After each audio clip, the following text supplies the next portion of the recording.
Mitzi Gonzalez of Mexico will go in lane 4. And Sabine Weber-Treiber of Austria will go alongside her in lane 5.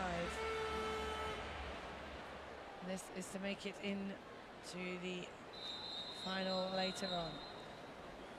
So they have tied in 8th place overall. Well, Mitzi, as she's known, the Mexican swimmer Gonzalez, champion back in Athens 12 years ago. She's a veteran of the Paralympic Games. Gonzalez and Weber-Treiber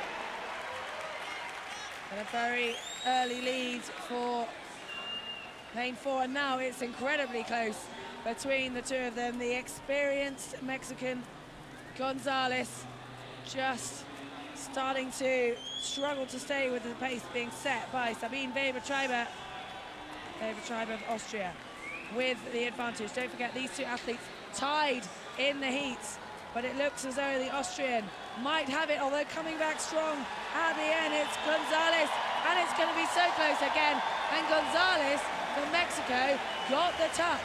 It looked as though she was in 2nd place for so much of that race. Weber-Treiber looked as though she had it. Hugs between the two athletes, and it's confirmed.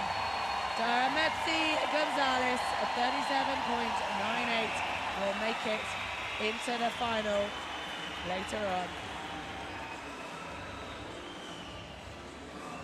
Well, Sabine Weber-Treiber will lose out on the chance to swim for her first ever Paralympic medal, but a multiple Paralympic champion, Mitzi Gonzalez.